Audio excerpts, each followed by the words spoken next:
Hormuz প্রণালীর মধ্যে এক চিলতে দ্বীপ খার্গ আইল্যান্ড ইরানের, আর সেই এক চিলতে দ্বীপেই এবারে B-12 বম্বার নিয়ে হামলা চালালো আমেরিকা।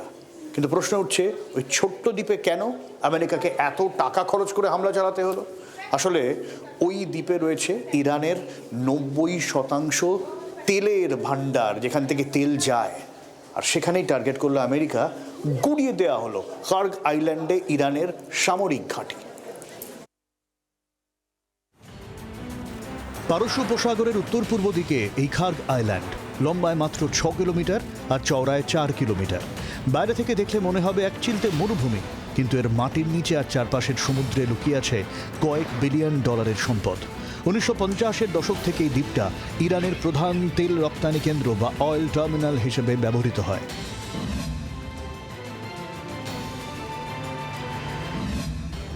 ইরান পৃথিবীর অন্যতম বড় তেল উৎপাদনকারী দেশ, আর সেই তেলের সিংহভাগই বিদেশের জাহাজে তোলা হয় এই দ্বীপের জেটিগুলো থেকে। এখানে আছে বিশ্বের অন্যতম গভীরতম সমুদ্র বন্দর, যেখানে আলট্রা লার্জ ক্রুড ক্যারিয়ার বা বিশ্বের সবথেকে বড় তেলের জাহাজগুলো অনায়াসে নোঙর করতে পারে। অর্থাৎ এই দ্বীপ অচল হওয়া মানে চীনের মতো দেশগুলোর তেল সরবরাহ বন্ধ হয়ে যাওয়া। দ্বীপের পূর্ব দিকে অবস্থিত টি-জেটি বিশ্বের অন্যতম বড়, একসাথে একাধিক বিশাল জাহাজ এখান থেকে তেল লোড করতে পারে। দ্বীপের ওপর সার সাজানো আছে বিশাল বিশাল তেলের ট্যাঙ্ক, যেখানে কয়েক কোটি ব্যারেল তেল মজুদ থাকে। দ্বীপের নিরাপত্তায় এখানে মোতায়েন থাকে ইরানের রেভলিউশনারি গার্ডসের জোশন নোভাল বেস এবং S-300 মিসাইল ডিফেন্স সিস্টেম। এই দ্বীপটা হরমুজ প্রণালীর একদম প্রবেশ পথের কাছে, যা পারস্য উপসাগরের ট্রাফিক পাহারাদার হিসেবে কাজ করে।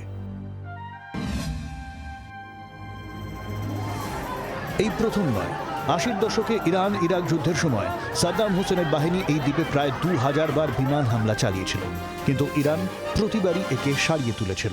তবে 2026-এর এই হামলা অনেক বেশি বিধ্বংসী, কারণ এবার আমেরিকা ব্যবহার করেছে বাংকার ব্লাস্টার বোমা, যা মাটির নিচের পাইপলাইন আর কমান্ড সেন্টারগুলোকে ক্ষতিগ্রস্ত করেছে বলে খবর। আমেরিকার আসল লক্ষ্য হলো এই দ্বীপের ওপর নিজেদের ফায়ার কন্ট্রোল কায়েম করা। যদি খার্গ আইল্যান্ড আমেরিকার নজরদারিতে থাকে, তবে ইরান চাইলেও হরমুজ প্রণালী ব্লক করতে পারবে না, কারণ তাদের প্রধান সাপ্লাই লাইনটাই তখন ওয়াশিংটনের কবজায়। খার্গ আইল্যান্ডের আকাশে এখন শুধুই কালো ধোঁয়া। ট্রাম্প দাবি করেছেন তিনি রিফাইনারি বাঁচিয়ে শুধু মিলিটারি বেস ধ্বংস করেছেন। কিন্তু এই ধোঁয়া কি শুধু যুদ্ধের, নাকি ইরানের অর্থনীতির চিতা জ্বলছে এই দ্বীপে? বিশ্ব অর্থনীতি এখন তাকিয়ে আছে এই এক চিলতে দ্বীপের দিকে, কারণ খার্গ শান্ত না হলে তেলের বাজার কোনোদিন শান্ত হবে না। ব্যুরো রিপোর্ট, জি24 ঘন্টা। বাংলার আওয়াজ, বাঙালির আবেগ, জি24 ঘন্টা।